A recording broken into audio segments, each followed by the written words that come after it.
بسم الله الرحمن الرحيم. الحمد لله رب العالمين، والصلاة والسلام على أشرف الخلائق أجمعين، سيدنا وسيد الأولين والآخرين، حبيبنا وحبيب إله العالمين، إمام المرسلين وخاتم النبيين، أبي القاسم المصطفى محمد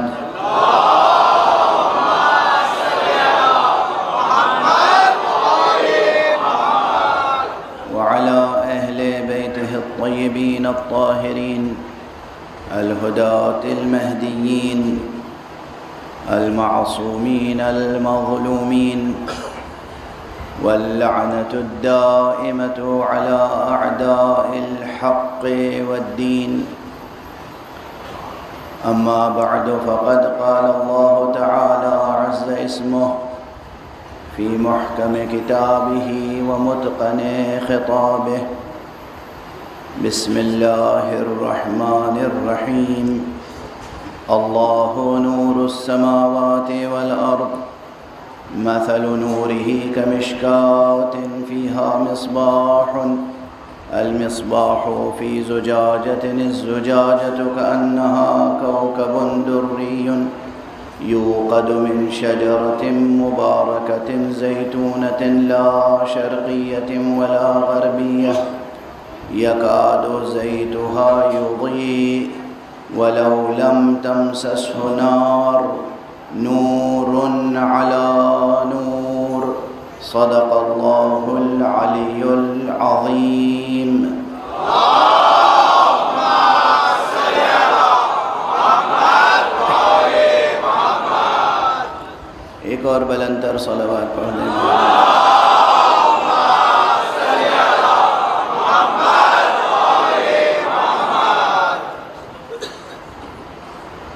قرآن حکیم جو خود کتاب نور ہے، اس کے اس مخصوص سورے کی آیت جس سورے کا نام سورہ نور ہے، اور وہ آیت جس آیت کا نام آیت نور ہے،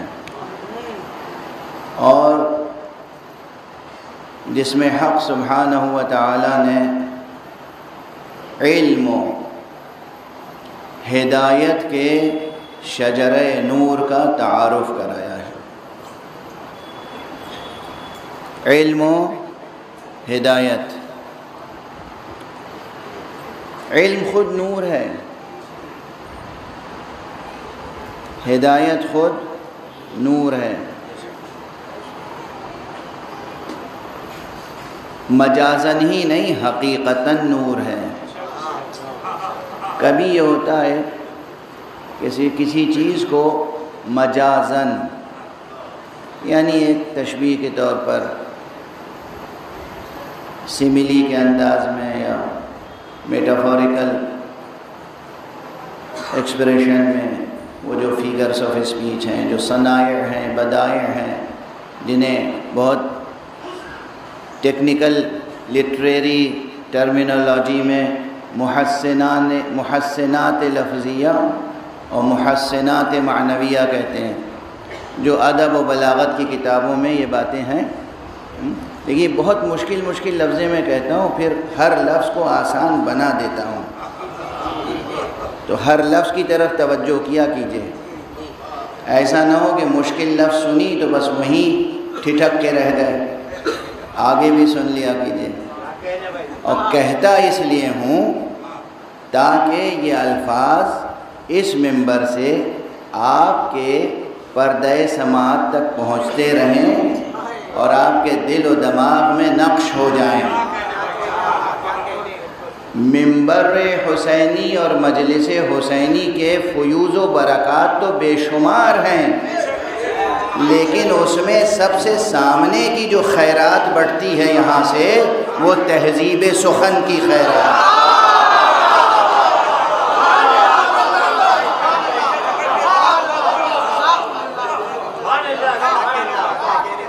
یہ ایک تاریخی حقیقت ہے کہ نہ جانے کتنے ایسے حضرات ہیں جنہیں میں ذاتی طور پر جانتا ہوں اور انہوں نے میرے سامنے اعتراف کیا، اور کتنے ایسے ہیں کہ جنہوں نے لکھ کر اعتراف کیا ہے۔ اسی بمبئی شہر میں موجود ہیں، لکھنؤ میں موجود ہیں، دہلی میں موجود ہیں، اور دنیا کے مختلف ملکوں میں موجود ہیں، جو مل کے جب گفتگو کرتے ہیں اور بہت اچھی شستہ، سلیس، نفیس، فصیح، بلیغ، مؤثر، دلنشین، جاذب توجہ اردو بولتے ہیں، اور ہم پوچھتے ہیں آپ نے اردو کہاں سے سیکھی؟ تو فخر سے کہتے ہیں ہم نے تو آقا حسین کی مجلسوں سے سیکھا۔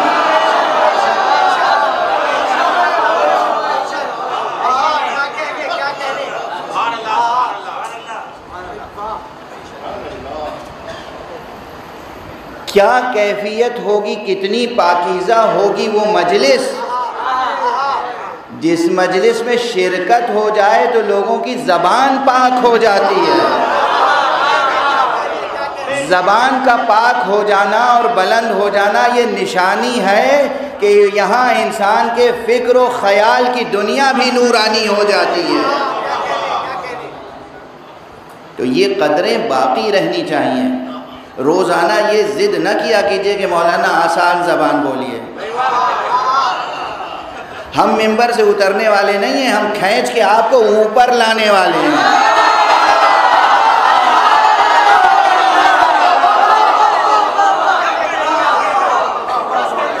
ڈائری لے کے بیٹھیے، پین لے کے بیٹھیے، قلم لے کے بیٹھیے، قلم ہمیشہ ساتھ رکھا کیجئے۔ قلم یاد رکھیے، قلم اس نیت سے بھی ساتھ رکھا کیجئے، اسے ہم ہمیشہ سینے سے لگائے رکھیں گے، اس لیے کہ یہ تمنائے رسول ہے۔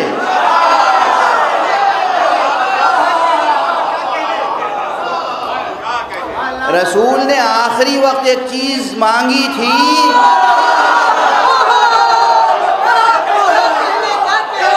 دنیا نے نہیں دی۔ ہم ہر وقت قلم ساتھ رکھیں تاکہ رسول کی یاد بھی باقی رکھے، یہ رسول کا غم بھی تازہ رہے۔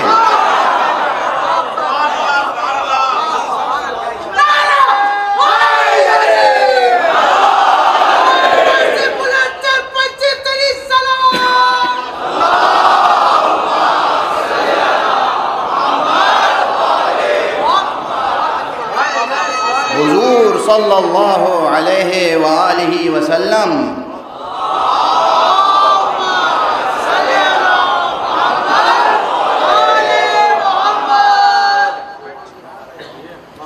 ان کی آخری تمنا، آخری خواہش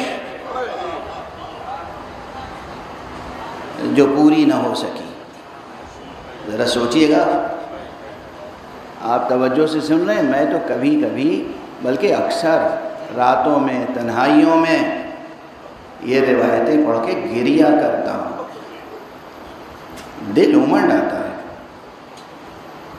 شہنشاہ کائنات، امام المرسلین، خاتم النبیین، محبوب الہی، وہ محبوب الہی جس سے محبت کرنے والے بھی محبوب الہی بن جاتے ہیں۔ کیا یہ سب صرف شاعری اور ذاکری اور خطابت ہے؟ ہر لفظ سچا ہے نا، صداقت کی ترازو میں تلے ہوئے الفاظ ہیں نا، یہ کوئی لفاظی ہے؟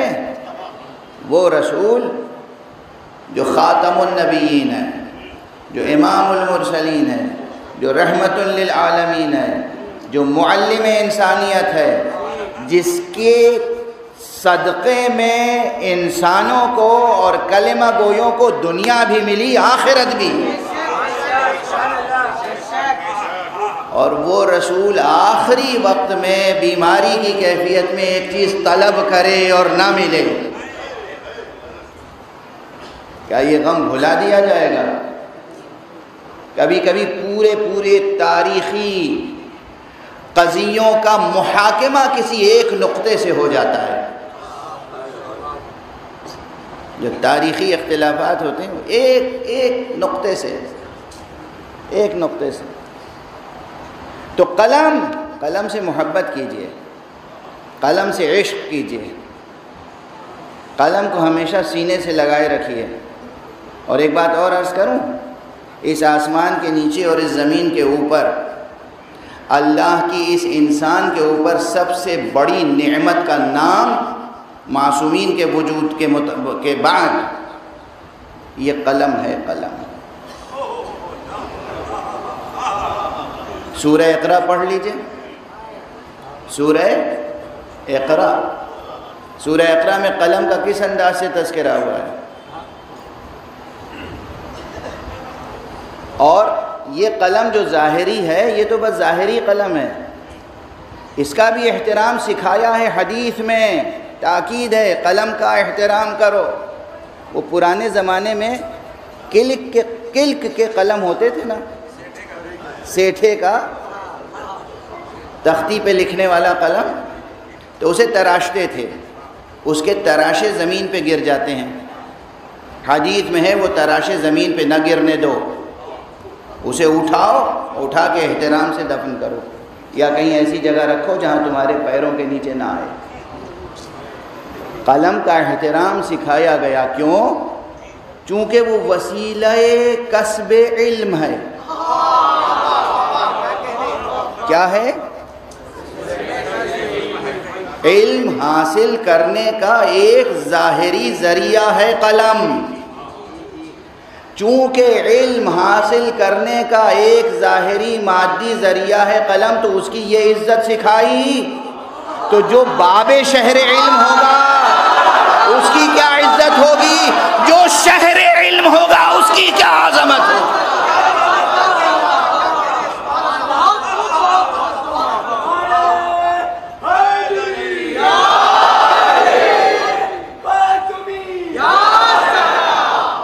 جو شہر علم ہوگا اس کی کیا عظمت ہوگی، اور جو باب شہر علم ہوگا اس کی کیا عظمت ہوگی، کتنی عزت کرنی چاہیے۔ اگر اس سیٹھے کے قلم کے تراشوں کو اٹھانے کا حکم دیا گیا ہے کہ اسے اٹھاؤ، زمین پر پھینک نہ دو، تو بجا ہوگا نا کہ جب باب شہر علم چلے تو اس کے قدموں کے نیچے کی خاک اٹھائیں، آنکھوں سے لگائیں، سر پہ رکھیں، بوسہ دیں، اور جب نماز پڑھیں تو اسی پہ پیشانی رکھیں۔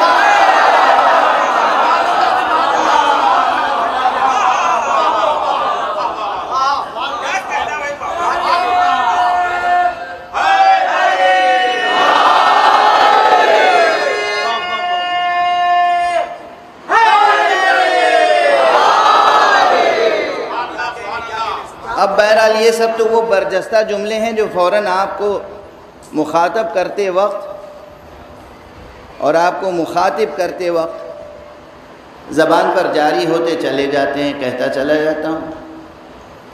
کہنا صرف یہ تھا کہ یہ شکوہ نہ کیا کیجئے کہ الفاظ بہت سخت ہیں، مجھے معلوم ہے سخت الفاظ ادا کرتا ہوں تو اس کے ساتھ آسان بھی ادا کرتا ہوں۔ اور پھر یہ بھی ہے، اس کو بلا وجہ تو نہیں کہتے کہ یہ مجلس مکتب حسینی ہے، یہ مجلس مدرسہ حسینی ہے، یہ مجلس اوپن یونیورسٹی ہیں۔ یونیورسٹی سے، کالج سے، مکتب سے، مدرسے سے آدمی کچھ نہ کچھ نئی بات سیکھتا ہے۔ یہ نہیں کہ سنی ہوئی بات سنے چلے جا رہے ہیں، سیکھنا ہے نا کچھ۔ تو قلم لے کے آئیے، ڈائری لے کے آئیے، کوئی نیا لفظ، نیا ٹاپک، نیا عنوان، نیا کیپشن، نئی ترکیب، کوئی نیا استعارہ آئے سامنے، اسے نوٹ کیجئے، جا کے ڈکشنری میں تلاش کیجئے، استادوں سے پوچھئے، اور جب تک اس کا کوئی معقول جواب دینے والا استاد نہ مل جائے تو پھر جا کے تل تھپنے سے گھر نہ بیٹھ جائیے، آرام سے جا کے سو گئے۔ انسان سونے کے لیے نہیں پیدا ہوا ہے، انسان وہ ہے کہ جو اس پوری کائنات کی ہر سوتی ہوئی حقیقت کو جگانے کے لیے پیدا ہوا ہے۔ ہمتیں بلند رکھو، ہمتیں۔ اس انسان کامل کی زندگی پر نظر رکھو جس نے ایک مرتبہ سحر کو دیکھا اور کہا اے سحر بتا کہ کبھی تو نے علی کو سوتا ہوا پایا ہے؟ شاید اسی منبر سے میں نے عرض کیا تھا، یعنی علی ابن ابی طالب اس زندہ بیدار کا نام ہے جو سحر کو جگاتا تھا، سحر اس کو نہیں جگاتی۔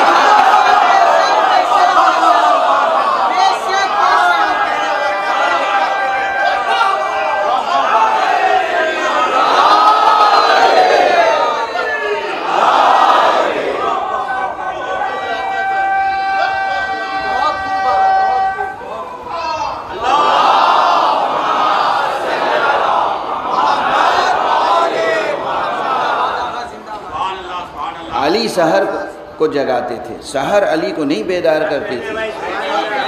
اور دوسرے مقام پر ایک جملہ اور ہے، حضرت نے، حالانکہ مصائب کے ذہن میں آتا ہے لیکن آپ کو آج سنا کے آگے بڑھوں، ایک تسلسل سے ذہن میں مضمون آ رہا ہے تو عرض کرتا جا رہا ہوں۔ یہی مولا ہیں، مولا کائنات،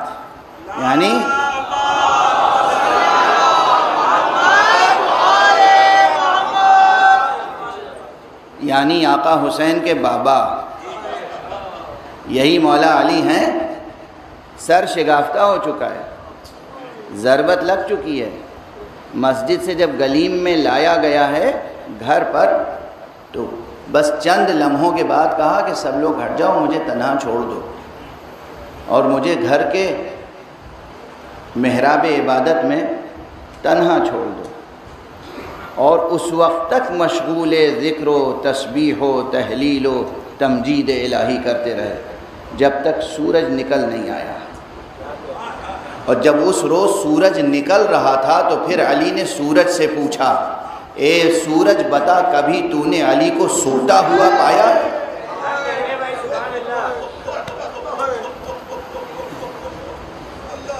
بلند ہو گئی نا آپ کی آوازیں، ضبط کیجئے۔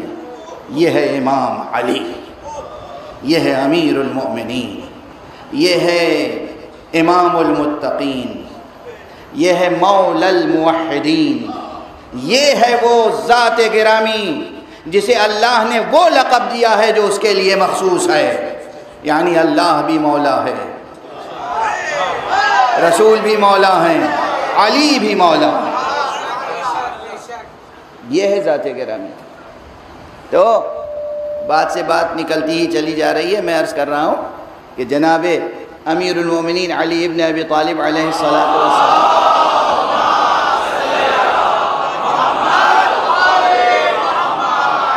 کا وجود مبارک اور خود حضور علیہ السلام کا وجود مجازات قرآنی کی تعویلات اہل بیت کے ضمن میں یہ بات آتی ہے کہ نور کا قلم جسے کہتے ہیں وہ دراصل کنیت ہے محمد مصطفیٰ صلی اللہ علیہ وسلم۔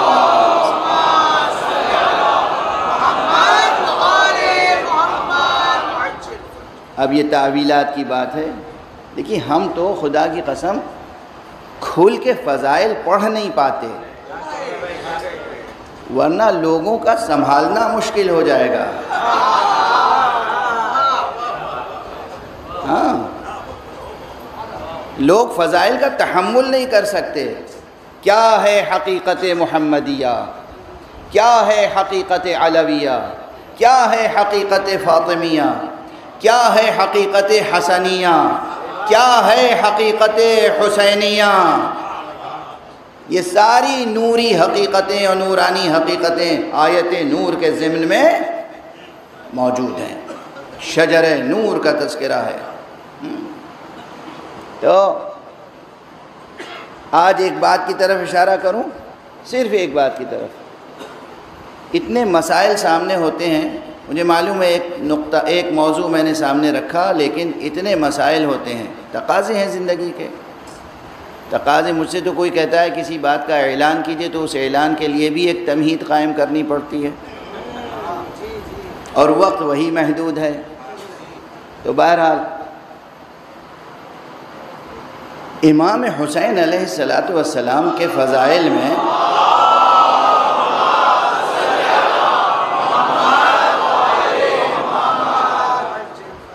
جہاں اور باتیں وہاں ایک بات صرف یہی سامنے رکھیے، کتنی بڑی فضیلت ہے، کتنی بڑی خصوصیت ہے عام نقطہ نظر سے، جو واقعی ان کی بڑی فضیلتیں ہیں وہ تو میں بیان ہی نہیں کر سکتا۔ عام نقطہ نظر سے انسانی افق ذہن کو سامنے رکھ کر کتنی بڑی فضیلت ہے۔ یہ نسل انسانی کا سلسلہ کب سے ہے؟ کب سے ہے؟ اگر یہ عام تاریخیں تسلیم کر لیں ہم، جو مسلمان مورخین نے لکھی ہیں، تو حضرت آدم علی نبینا و علیہ الصلاۃ والسلام سے لے کر اور حضرت آدم سے لے کر ہمارے پیغمبر خاتم صلی اللہ علیہ وآلہ وسلم تک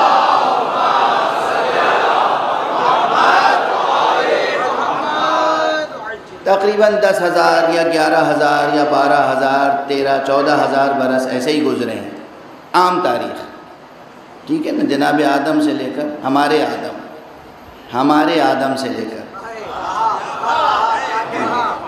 ہمارے آدم سے لے کر حضرت خاتم تک تقریباً 10,000 یا 12,000 یا ایسے، بس اس سے زیادہ نہیں۔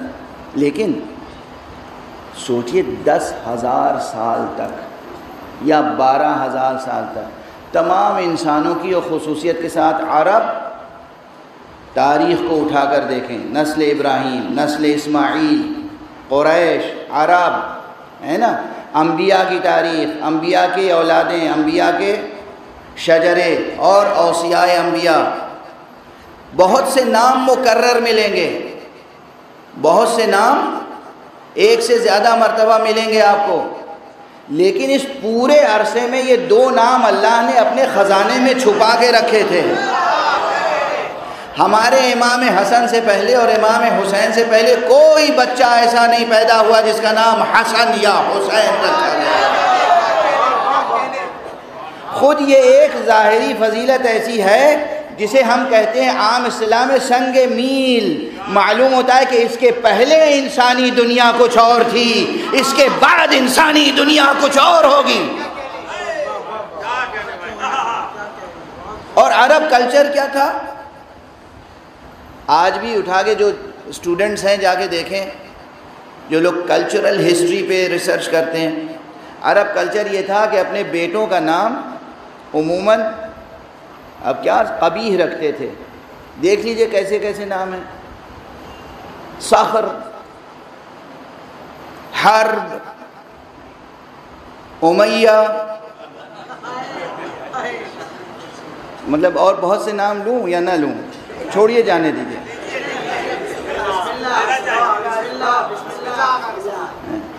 یعنی عربی نام آپ دیکھیں گے تو ہر نام کے معنی میں آپ سوچیں گے کہ ہیں یہ کیا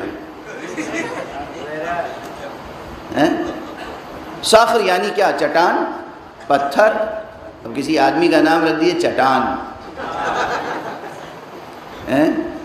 ہم لوگوں کے یہاں دیہاتی زبان میں جو بڑی موٹی چٹان ہوتی ہے کیا کہتے ہیں اسے؟ گاؤں کی زبان بھی بولو نا، گاؤں کی زبان ہوتی ہے۔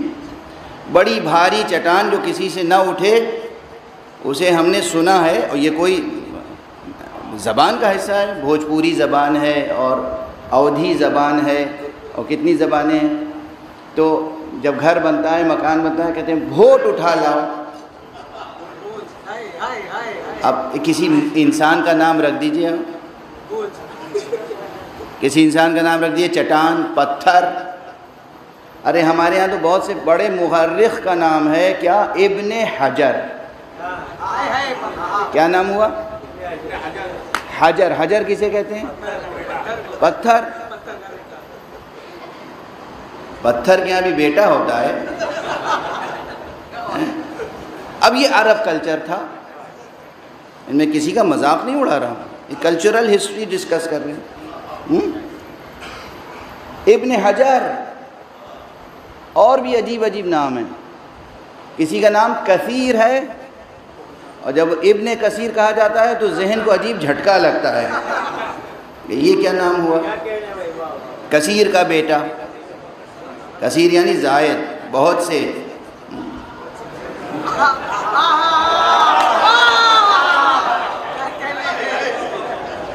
کلچر خود اپنے دیکھیے نا، کلچر کیسا کلچر ہے. ابن درید نے ایک کتاب لکھی ہے علم اشتقاق میں، اور بہت سے اور حضرات نے بھی اس روایت کو نقل کیا ہے، ادبی روایت ہے. پوچھنے والے نے پوچھا کہ بھائی تم عربوں میں یہ کیا رسم ہے، غلاموں کے نام بہت اچھے رکھتے ہو، دلاویز، سننے میں اچھا لگتا ہے، بولنے میں اچھا لگتا ہے، پکارنے میں اچھا لگتا ہے، اور بیٹوں کے نام ایسے رکھتے ہو، کتا، بلی، کتے کا بچہ. اب میں ترجمہ سنا رہا ہوں، اصل لفظ نہیں سنا رہا ہوں، ڈکشنری میں ڈھونڈیے گا جا کے. اژدہا، پتھر، چٹان، یہ سب کیا ہے؟ بیٹوں کے نام ایسے رکھتے ہو اور غلاموں کے نام اچھے اچھے رکھتے ہو. یہ عرب کلچر تھا کون سا؟ جاہلیت والا.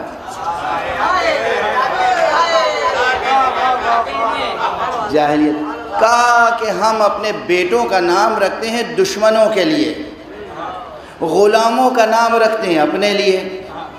ہم اپنے چھوٹے موٹے دن بھر کے کاموں کے لیے صبح سے شام تک غلاموں کو آواز دیتے ہیں، ارے پانی لے آنا، روٹی لے آنا، سودا لے آنا، یہ کر دینا، وہ کر دینا. جب ہم اپنے غلاموں کو پکاریں تو اچھا لفظ ہو اور ہمیں سننے میں اچھا لگے، بولنے میں اچھا لگے. بیٹوں کا نام رکھتے ہیں دشمنوں کو خاطر میں رکھ کر، کہ دشمن اگر ہمارے بیٹا کے نام لے تو اس کے لیے ایک مکروہ نام سامنے آئے. کریہ، مکروہ، درشت، خشک، کھردرا. کیا کہوں، کیسے میں اس جاہلیت کی ذہنیت اور تہذیب کو کن لفظوں میں سمجھاؤں. یہ سب کتابوں میں درج ہے.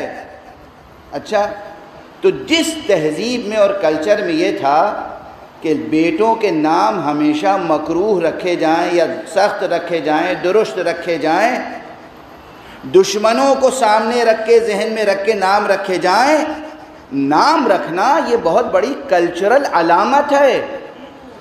انسان کے ذہن اور قلب اور زبان اور تہذیب کی پوری علامت ایک لفظ میں ظاہر ہوتی ہے جو وہ اپنا یا اپنے بیٹے کا نام رکھتا ہے. سمجھ رہے ہیں آپ؟ زبان کی لطافت، تہذیب کی لطافت، دل و دماغ کی روشنی ظاہر ہوتی ہے جب آپ اپنے بچے کا نام رکھتے ہیں. تو یہ تھی جاہلیت کی صورتحال. تاریخ گواہ ہے کہ سب سے پہلے دشمن کو سامنے رکھ کے نہیں، خود کو سامنے رکھ کے نہیں، خدا کو سامنے رکھ کے اپنے بچوں کا حسین ترین نام سرکار رسالت مآب محمد مصطفیٰ صلی اللہ علیہ وآلہ وسلم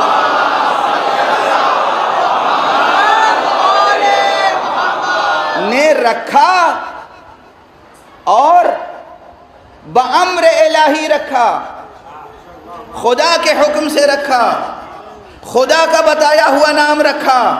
جبرائیل آئے مبارکباد دینے کے لیے. جب حسن علیہ السلام پیدا ہوئے تب بھی، جب امام حسین علیہ السلام پیدا ہوئے تب بھی جبرائیل آئے، انہوں نے مبارکباد دی اللہ کی طرف سے، تمام فرشتوں کی طرف سے، اپنی طرف سے. اور اس کے بعد کہا یا رسول اللہ، آپ اپنے نواسوں کا نام جناب ہارون وصی موسیٰ علیہ السلام کے بچوں کے نام پر شبر رکھیں، شبیر رکھیں.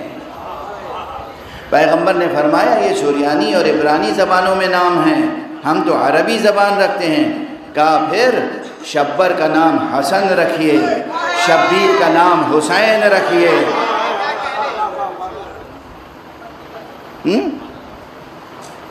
آپ سمجھ لیں، صرف ایک نام کے حوالے سے، یہ نام نہیں ہے. آدم سے لے کے قیامت تک تاریخ انسانی دو حصوں میں بانٹی ہے. پہلے کیا تہذیب و تصور تھا، اب کیا تہذیب اور تصور ہے. اب ہر شخص چاہتا ہے کہ اس کے بچے کا نام اچھا رکھا جائے، ہر شخص چاہتا ہے اس کے بچے کا نام خوبصورت رکھا جائے، ہر شخص چاہتا ہے اس کے بچے کا نام بامعنی رکھا جائے، جاذب توجہ، جاذب سماعت، سننے میں، بولنے میں، لکھنے میں ہر طرح اچھا معلوم ہو. یہ مسئلہ صرف دینی اور اسلامی نہیں ہے، اس کے معنی ہے کہ محمد مصطفیٰ صلی اللہ علیہ وآلہ وسلم نے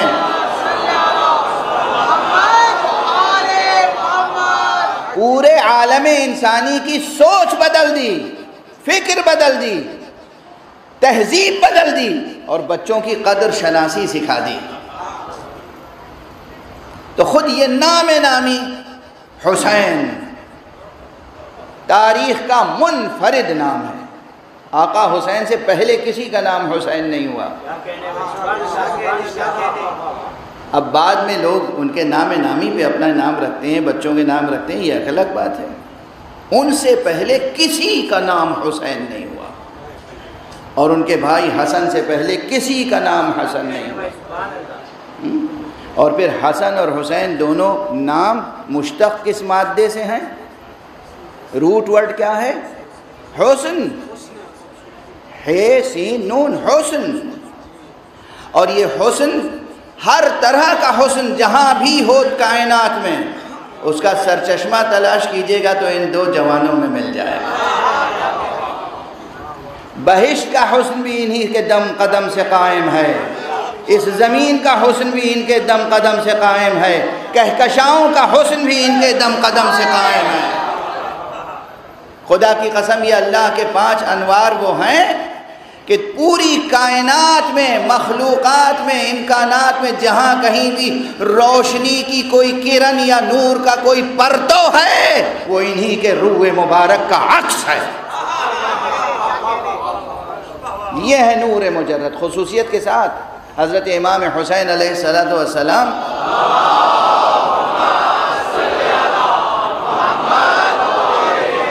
کے تذکروں میں یہ تذکرہ ملتا ہے۔ مولانا جامی مشہور صوفی، مشہور تذکرہ نگار، مشہور نعت نگار، مشہور روحانی بزرگ مسلمان تہذیب و ثقافت کے مولانا عبد الرحمن جامی نے لکھا ہے کہ امام حسین کی پیشانی پر اور آپ کے رخسار پر ایسا نور ہوتا تھا کہ آپ جہاں بیٹھ جاتے تھے کتنا ہی اندھیرا ہو وہ جگہ روشن ہو جاتی۔ انوار حسین، انوار حسین، ظاہری طور پر بھی نور اور باطنی طور پر بھی نور۔ انوار حسین اور اقدار حسین، ویلیوز، اقدار، آپ کی ذات گرامی سے جو ہدایت کے چشمے پھوٹے، جو لوگوں کو گائیڈنس ملی، ہدایت ملی، علم ملا، عرفان ملا، اس کی تو کوئی انتہائی نہیں ہے۔ قبل اس کے کہ میں علمی نکات کی طرف اشارہ کروں جس کا آج شاید موقع نہ ملے، اب روز مرہ کی زندگی سے متعلق 1-2 روایتیں عرض کر دوں۔ ایک صلوات پڑھیے محمد و آل محمد۔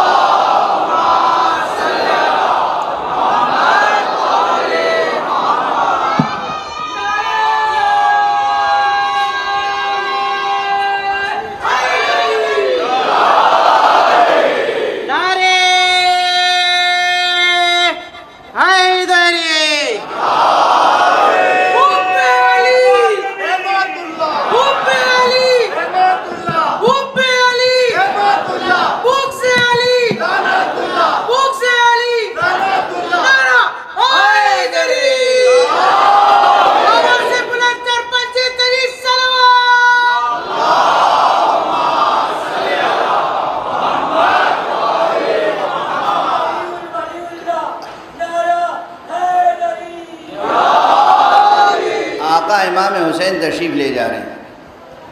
اچھا اس سے پہلے ایک واقعہ اور سن لیجیے۔ بیٹے کس کے ہیں؟ بیٹے کس کے ہیں؟ مولا علی کے بچپن کا واقعہ سناؤں آپ کو؟ شاید یہ واقعہ زیادہ ذکر نہیں ہوتا۔ مولا علی کا جب ظاہری بچپن کا زمانہ تھا تو اکثر اپنی مادر گرامی حضرت فاطمہ بنت اسد سے کہتے تھے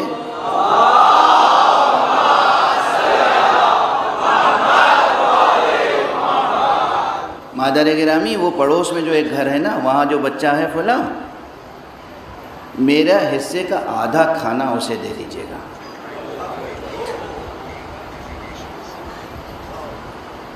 بیوی کہتی تھی میں پہلے سب گھروں میں بھیج چکی ہوں، کہا نہیں مگر میں چاہتا ہوں کہ میرے حصے کا آدھا کھانا اسے دیا جائے۔ آپ دیتی تھیں، یہ جا کے دے کے آتے تھے ان غریب بھوکے نادار بچوں کو، اور واپس آ کے دیکھتے تھے کہ پلیٹ پھر لبریز ہے، پورا حصہ رکھا ہے، ماں نے پھر پیٹ بھر کے کھانے کے لیے دے دیا۔ کہا نہیں مادر گرامی نہیں، میں آدھا دے چکا ہوں، اب میں پورا حصہ نہیں لوں گا، آدھا ہی لوں گا۔ مزاج پہچان رہے ہیں؟ یہ اہل بیت کون اہل بیت ہیں؟ یہ شجر نور کے افراد کون ہیں؟ انسانیت پر کیا کیا احسان ہے ان کا، یاد رہے گا یہ واقعہ؟ اس امیر المومنین، اس امام المتقین، اس ابو المساکین، مسکینوں اور یتیموں کے والی و وارث علی کے بیٹے ہیں حسین۔ تو آقا حسین کی روش کیا ہے؟ وہ بھی وہی ہے۔ آقا حسن کی بھی روش وہی تھی، ان کی بھی روش وہی ہے۔ اب چند تاریخیں لوگ، چند واقعے مشہور ہو جاتے ہیں، ورنہ ان کے تو روزانہ زندگی میں ایسے واقعات ہوتے تھے۔ گھر سے نکلے، تشریف لے جا رہے ہیں، اور راستے میں جسے آج کل آپ کیا کہتے ہیں، فٹ پاتھ، اور جو لوگ فٹ پاتھ پہ سوتے ہیں ان کا درد کسی کو نہیں محسوس ہوتا، حالانکہ وہ مزدور ہوتے ہیں جن کے ہاتھ کے ہنر سے آپ کے گھر بنتے ہیں اور روشن ہوتے ہیں۔ بے ساختہ یاد آ گئے مجھے، ایک شاعر تھے، شاعر اہل بیت راقم لکھنوی صاحب، انہوں نے فرمایا ہے وہ جو فٹ پاتھ پہ آسودہ ہیں، وہ جو فٹ پاتھ پہ آسودہ ہیں ان کے ذہنوں میں بھی گھر ہوتے ہیں۔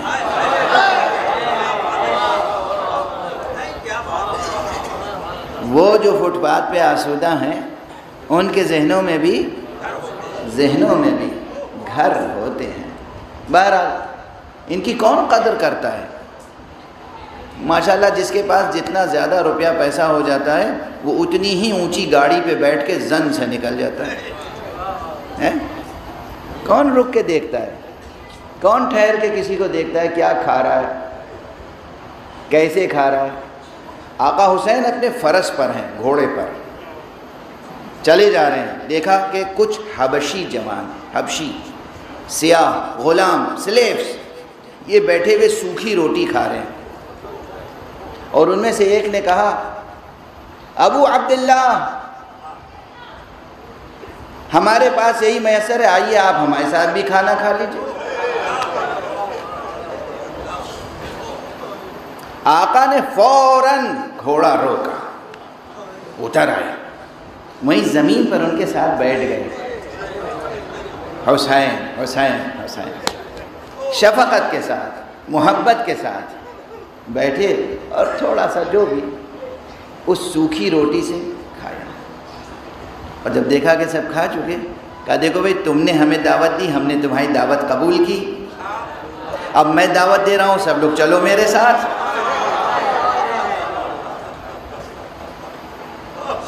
یہ نہیں کہا گھوڑے پہ بیٹھے ہوئے اور پلٹ کے دیکھا کہ بھئی یہ کیا کھا رہے ہو تم، اور یہ مجھے کھلاؤ گے، آؤ چلو سب لوگ ہمارے یہاں، ہم کھلاتے ہیں۔ کھلاتے تب بھی، مگر یہ انداز نہیں تھا۔ اور ہمارے یہاں جیسے ہی انہوں نے کہا ابو عبداللہ فرزند رسول، ارے ہمارے ساتھ بھی کھائیے، گھوڑے سے اترے، زمین پر بیٹھے، ان کی سوکھی روٹی میں سے کچھ تناول فرمایا، اور اس کے بعد کہا کہ تمہاری دعوت ہم نے قبول کی، اب تم ہماری دعوت قبول کرو، چلو۔ سب آئے خوشی خوشی آقا کے ساتھ، آقا کی ڈیہڑی پہ بیٹھے، آقا نے بہترین کھانا کھلایا، سب کو مالا مال کیا، اور جب جانے لگے تو لوگوں نے کہا آپ نے بہت دے دیا۔ کہا کیسی بات کرتے ہو، ان کے پاس تو جو کچھ تھا انہوں نے سب دے دیا تھا ہمیں، ہمارے پاس تو ابھی بہت کچھ موجود ہے۔ اسے کہتے ہیں سخی حسین۔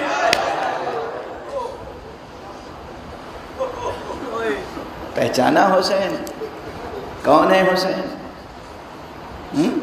سیرت، سیرت، کردار، نمونہ عمل،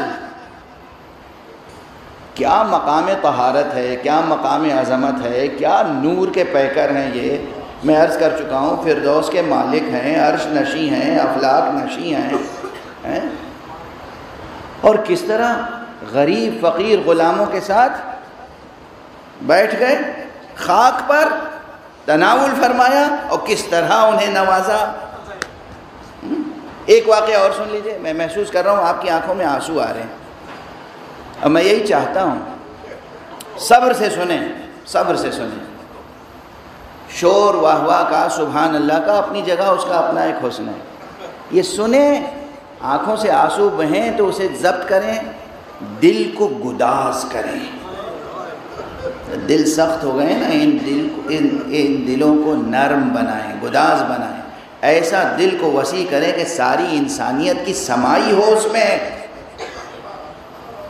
ہر انسان کی قدر شناسی سیکھیں، غرور اور تکبر کو نکالیں، دل پاک کریں، دل کو روشن کریں. کس کے ذکر سے؟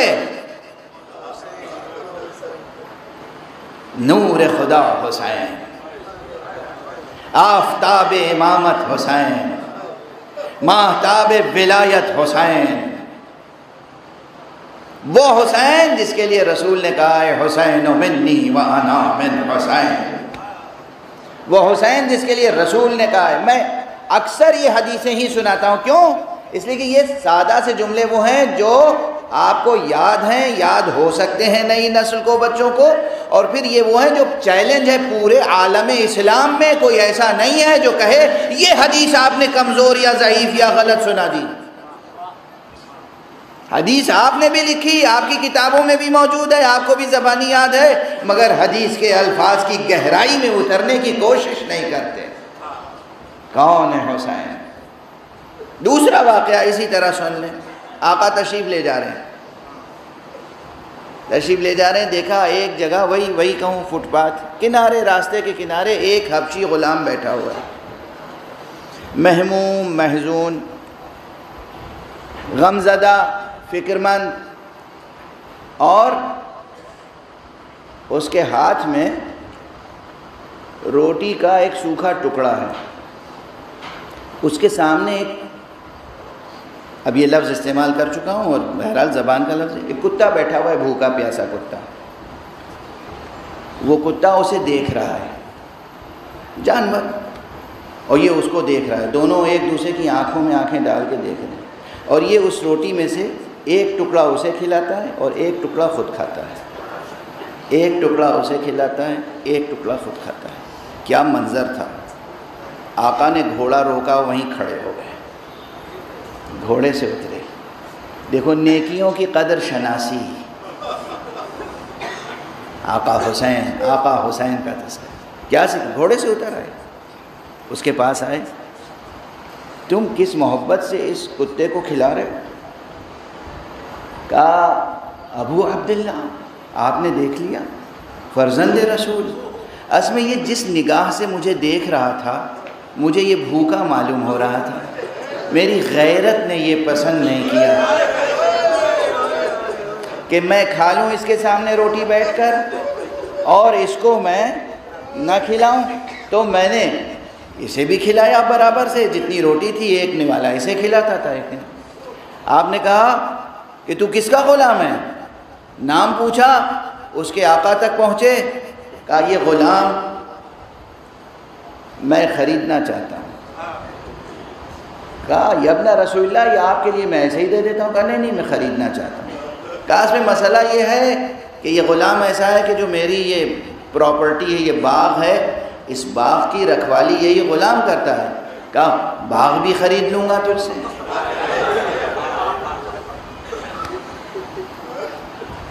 غلام کو خریدا، باغ کو خریدا، باغ غلام کے نام لکھ دیا اور غلام کو کہا تو اللہ کی راہ میں آزاد ہے.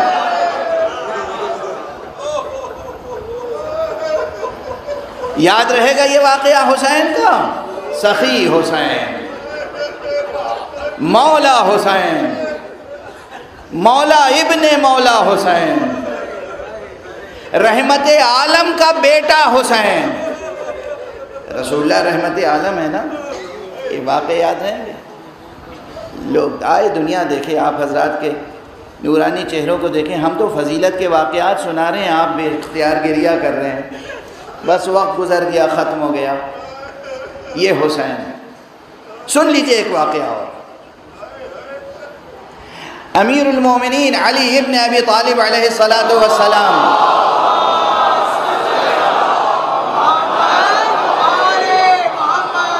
کی حیات طیبہ میں، آپ کی زندگی میں، کوفے میں، جس وقت آپ کی ظاہری خلافت کا زمانہ تھا، کوفے میں قحط پڑا، قحط سالی، بارش نہیں ہوئی۔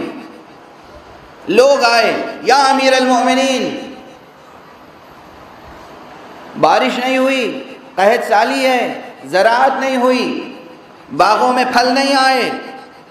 آپ نے کہا اچھا، آپ نے آقا حسین کو بلایا، کہا حسین ذرا دعا تو کرو بارش کے لیے۔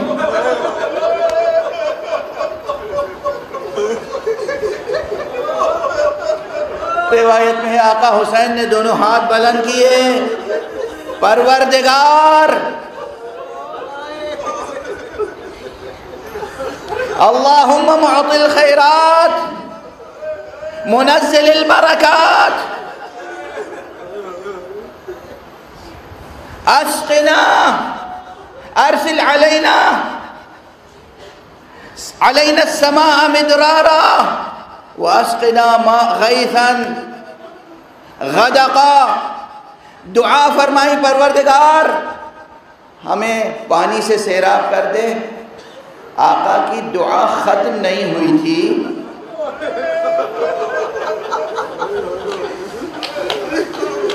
یہ واقعہ کوفے کا ہے۔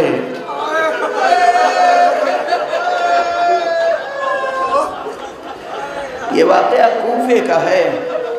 ابر آیا، خوب بارش ہوئی، کوفے میں بارش ہوئی، کوفے کے اطراف میں بارش ہوئی، دور دور سے لوگ آئے، لوگوں نے گواہی دی کہ سارا صحرا جل تھل ہو گیا، جہاں نشیب تھا وہاں پانی جمع ہو گیا اور لوگوں کی شکایت مٹ گئی۔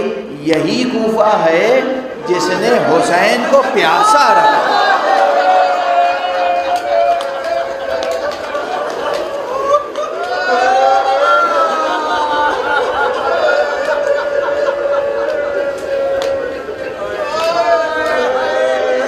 شب ہفتوں میں نا،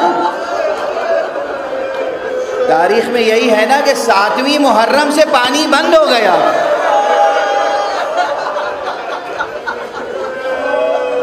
یہی کوفہ ہے جہاں حسین کی دعا سے جو کوفہ سیراب ہو چکا۔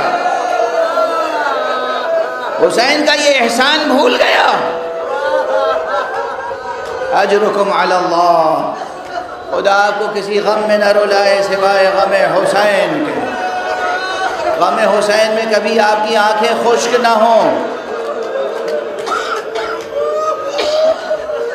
پیاس کا سلسلہ شروع ہو گیا، بندش آپ کا سلسلہ شروع ہو گیا، دریا پہ پہرے بٹھا دیے گئے، خیام حسینی میں جو پانی ہے رفتہ رفتہ ختم ہوا، اور بچوں کی زبان پر العطش العطش۔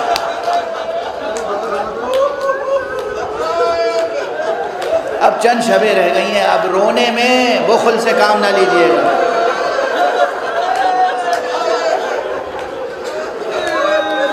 اتنا آنسو بہائیں کہ گناہ دھل جائیں، اتنا آنسو بہائیں کہ دل کی زمین زرخیز ہو جائے، اتنا آنسو بہائیں کہ جنت کے باغ لہلہا اٹھیں۔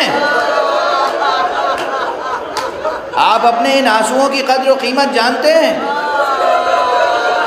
یہ آپ کے آنسو ہیں جو کبھی در بن جاتے ہیں اور رومال زہرا میں جگہ پاتے ہیں۔ یہ آپ کے آنسو ہیں جن سے باغہائے بہشت ریاض خلد سیراب ہوتے ہیں۔ آنسو بہائیں، اور یہ تو سب تذکرے اسی لیے کیے جاتے ہیں تاکہ واقعات یاد ہو جائیں۔ کربلا بے شک آقا حسین کی قربان گاہ ہے، مگر اس قربان گاہ میں آقا حسن کا لہو بھی شامل ہے۔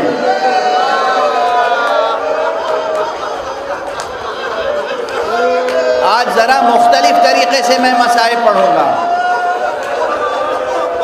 عموماً ایک شہادت پڑھ دی جاتی ہے، نہیں، یاد رکھیں، پڑھیں، دیکھیں۔ آقا حسن کے 5 بچے، 5 بیٹے کربلا میں موجود تھے۔ آقا حسن ان 5 کے 5 نے جنگ کی، حصہ لیا جنگ میں، جہاد میں، اور 3 بچے قربان ہو گئے، 3 بچے قربان ہو گئے۔ یہ قربانیاں وہ ہیں سادہ، صرف سادہ تاریخی بیان عرض کر رہا ہوں، کوئی اس میں عبارت آرائی نہیں ہے، کوئی زیب داستاں کے لیے اضافہ نہیں ہے، صرف تاریخ، کوئی شاعرانہ بیان نہیں ہے، کوئی خطیبانہ بیان نہیں ہے، صرف تاریخ کے جملے تاکہ یاد رہیں۔ اور یاد ہیں آپ کو، میں تو صرف یاد دہانی ہوتی ہے ممبر سے مصائب میں، اور کیا ہو سکتا ہے۔ آقا حسن کے 3 بیٹے آقا حسین پہ قربان ہو گئے۔ جب آقا امام حسن کی شہادت ہو رہی تھی، وفات ہو رہی تھی، آقا حسن نے جو وصیتیں کی تھی امام حسین سے، کہا تھا بھیا حسین میرے بعد، ظاہر ہے میں امام وقت ہوں، اب تم امام وقت ہو، یہ کائنات تمہارے حوالے، یہ اسلام تمہارے حوالے، یہ امت تمہارے حوالے۔ اور اس کے بعد کیا کہا، یہ میرا کنبہ بھی تمہارے حوالے۔ یہ جو میرے بچے آج یتیم ہو رہے ہیں بھیا حسین، انہیں بیٹوں کی طرح تم ہی پالنا۔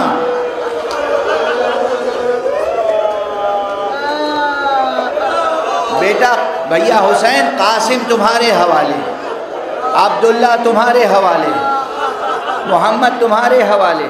اپنے بچوں کو آقا حسین کے حوالے کیا۔ آقا حسین ابھی سن چکے ہیں، جو غلام حبشی پہ کیسی شفقت کرتے تھے، وہ اپنے بھائی کے بچوں پہ کتنی شفقت کرتے ہوں۔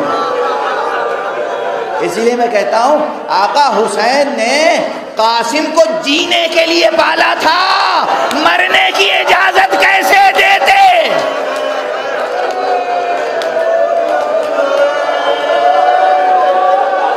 جینے کے لیے پالا تھا، جینے کے لیے پالا تھا، مرنے کی اجازت کیسے دیتے؟ اس لیے جناب قاسم کی عمر کتنی ہے؟ 13 برس۔ عبداللہ اصغر کی عمر کتنی ہے؟ 11 برس۔ دونوں بچوں کا، بس آج دونوں بچوں کی شہادت کی طرف اشارہ کر دوں، صرف شہادت تو نہیں پڑھ پاؤں گا، اشارہ کر دوں۔ ایک جناب قاسم ہیں اور ایک ان سے بھی چھوٹے ہیں، جناب عبداللہ اصغر۔ دونوں بچوں نے کس طرح آقا حسین پر جان دی ہے۔ جناب قاسم تو آپ سنتے رہتے ہیں، شب بھر ماں نے آراستہ کیا، سجایا، کیونکہ قاسم کا حسن بے نظیر تھا۔ کیسا تھا؟ بس ایک جملہ آپ حضرات کا سنا ہوا ہے، اکثر کہتا ہوں، جب جناب قاسم نکلے ہیں خیمہ گاہ سے جنگ گاہ کی طرف گئے، تو دشمن فوج نے گواہی دی، ایک ایسا بچہ آیا جس کا چہرہ بدر کامل کی طرح تھا، 14ویں کی چاند کی طرح نورانی بچہ تھا۔ جو بچہ دشمن کی نظر میں 14ویں کا چاند ہو، ارے ماں کی نگاہ میں کیسا؟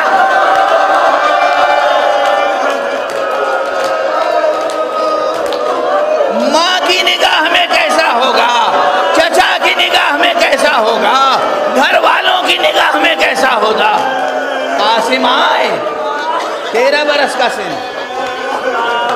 13 برس کا سن، پرسہ دیجئے جناب ام فروا کو، پرسہ دیجئے بھتیجے کا پرسہ حسین کو دیجئے۔ قاسم آئے اور چچا سے اجازت چاہی۔ چچا نے اجازت پہلے نہیں دی، کیا کہا؟ بیٹا تم اپنی ماں کی امید ہو، ماں کا سہارا ہو۔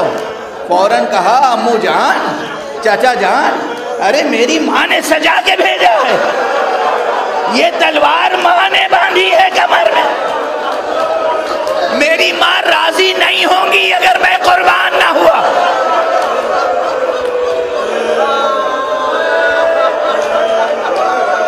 کئی مرتبہ قاسم نے التجا کی، اصرار کیا۔ اس کے بعد تاریخ میں ہے، مقاتل میں ہے، روایتوں میں ہے، آقا حسین نے ایک بھتیجے کو سینے سے لگایا، اتنا روئے کہ ادھر چچا غش کھا کے گرے، ادھر بھتیجا غش کھا کے گرے۔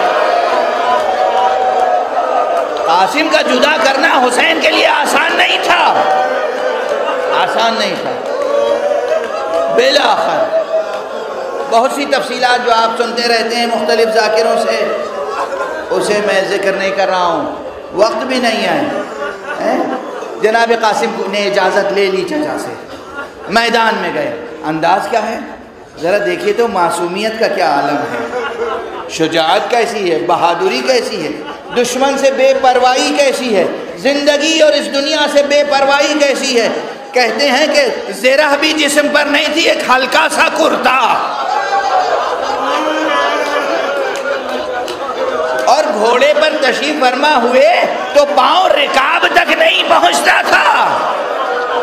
دشمن نے دیکھا تو نالین کا تسمہ ٹوٹا ہوا تھا۔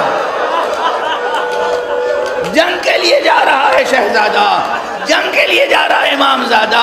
اور بس اب تفصیل نہیں عرض کروں گا چونکہ دوسرے بھائی کا بھی تذکرہ میں کہہ چکا ہوں، کرنا ہے اس وقت۔ جناب قاسم گئے، بھرپور جنگ کی، بڑے بڑے نامی گرامی پہلوانوں کو تہہ تیغ کیا، مگر ہلکا کر کے امام حسن کے اس چاند کو حالے میں لے کر ہر طرف سے جب شہید کرنے کی کوشش ہوئی اور ایک شقی روبرو آیا تو ایک مرتبہ ایسا گرز گراں سر مبارک پہ لگا، بچے سے قاسم سے گھوڑے پر ٹھہرا نہ گیا، زمین پر آتے آتے آواز دی، چچا جان مدد کو آئیے۔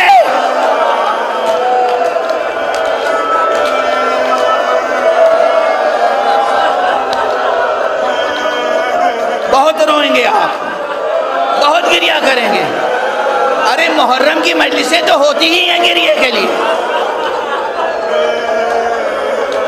فضائل سنیے گا پورے سال کے سال، یہ تو دن ہے رونے کے اور پرسہ دینے کے، اور وہ بھی قاسم کے غم میں رونا۔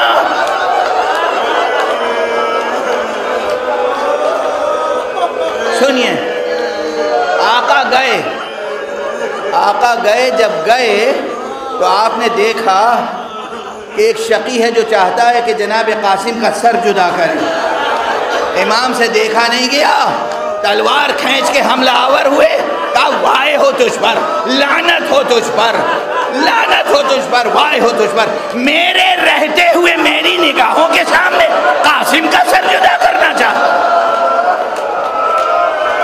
اس شقی کو بچانے کے لیے جو دشمن فوج آئی، ادھر کا لشکر ادھر، ادھر کا لشکر ادھر، ارے قاسم!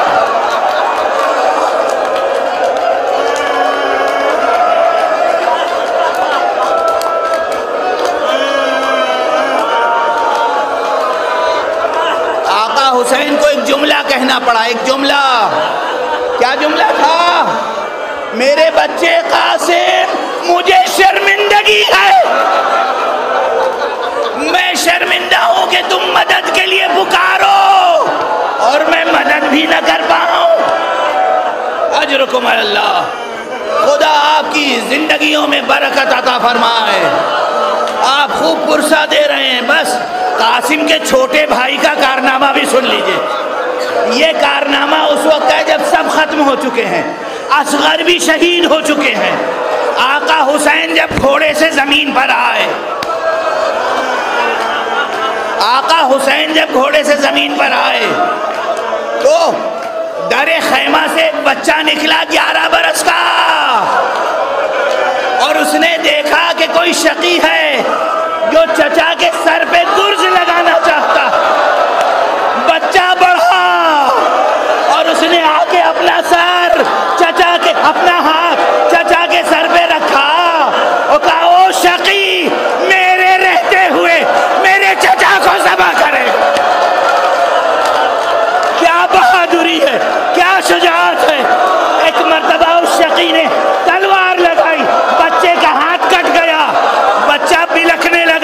حسین نے سینے سے لگایا، ادھر حسین نے سینے سے لگایا، حرملہ نے تیر کا نشانہ لیا۔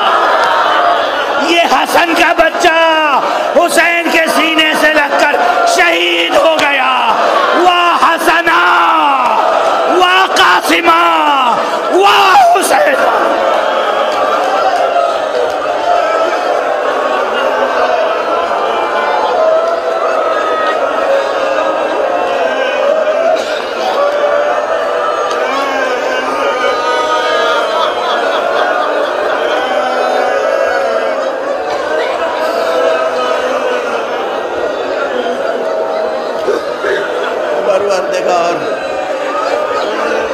ہماری اس مختصر سی عبادت ازا کو قبول فرما معبود پروردگار، ملت اسلامیہ کو پروردگار تہذیب محمد و آل محمد کے سانچے میں ڈھال دے۔ پروردگار جو مسلمان غفلت میں ہیں، حسین کا مرتبہ نہیں پہچانتے، انہیں آقا حسین کی معرفت عطا فرما۔ پروردگار معبود ہمیں علوم قرآن اور معارف اہل بیت سے آشنا فرما۔ پروردگار انسانیت بلک رہی ہے، انسانیت کراہ رہی ہے، انسانیت بے چین ہے، تمام انسانوں کو شہادت حسینی کے صدقے میں امن اور عافیت کی زندگی عطا فرما۔ پروردگار انسانی معاشروں سے جہالت کو، غربت کو، بیماریوں کو دور فرما۔ پروردگار ہمارے سروں پر رہبر عالی قادر حضرت آیت اللہ العظمیٰ خامنئی کا سایہ برقرار رکھ۔ پروردگار ہمارے سروں پر حضرت آیت اللہ العظمیٰ سید علی سیستانی کا سایہ برقرار رکھ۔ پروردگار جتنی مرجعیات رشیدہ ہیں ان کو اپنی خاص حفظ و امان میں رکھ۔ اے پروردگار معبود اپنے ولی آخر کو اذن ظہور عطا فرما اور ان کے ہاتھوں سے اپنی رحمت و رافت و عدالت کا پرچم لہرا دے۔ آپ حضرات سے خصوصی التماس ہے، دو التماس ہے۔ ایک تو یہ کہ ہوئز حسین تنظیم کے بچے 27 اگست کو ایک بلڈ ڈونیشن کیمپ لگا رہے ہیں، آپ حضرات ان کے ساتھ تعاون کریں۔ پروردگار آپ کی زندگیوں میں قوت حیات اور برکتیں عطا فرمائیں۔ اور یہ چند نام خصوصیت سے دیے گئے ہیں۔ سید عادل حسین، یہ بچہ نوجوان بچہ، نوخیز بچہ ابھی یہیں کہیں 3 منزلہ عمارت سے گر کر زخمی ہو گیا ہے اور اس کا آپریشن ہونا ہے۔ آپ حضرات اس کی صحت و زندگی کے لیے دعا کیجیے گا۔ ایک بچی ہے نزہت فاطمہ، اسے ایک مہلک بیماری بتائی گئی ہے سرطان کی، کل اس کا آپریشن ہونے والا ہے، اس کی صحت کے لیے بھی دعا فرمائیے گا۔ اور سید محمد باقر، ان کو بھی آپ اپنی دعا میں شامل رکھیے گا، اور انہیں غالباً بلڈ کی ضرورت ہے یا انہیں بلڈ کینسر ہے، پر